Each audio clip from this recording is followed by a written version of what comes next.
جس بچے کو تنبیہ کے لیے اللہ تعالیٰ سے ڈرایا جاتا ہے وہ متقی بن جاتا ہے۔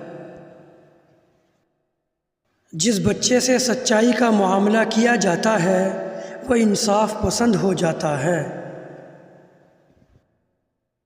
جس بچے پر ہر وقت تنقید کی جاتی ہے وہ نافرمان ہو جاتا ہے۔ جس بچے کی حوصلہ افزائی کی جاتی ہے اس میں خود اعتمادی پیدا ہو جاتی ہے۔ جس بچے سے شفقت کا معاملہ کیا جاتا ہے وہ فرما بردار بن جاتا ہے۔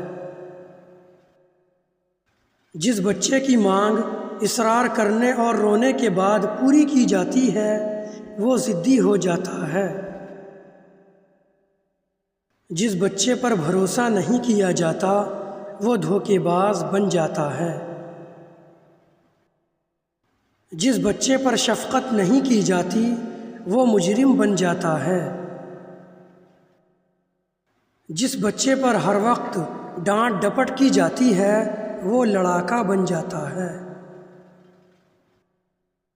جس بچے کی ہمیشہ مار پیٹ کی جاتی ہے وہ باغی ہو جاتا ہے۔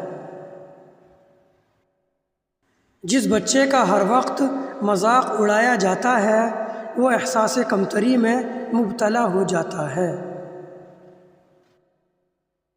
جس بچے کو موہوم چیزوں سے ڈرایا جاتا ہے وہ بزدل ہو جاتا ہے۔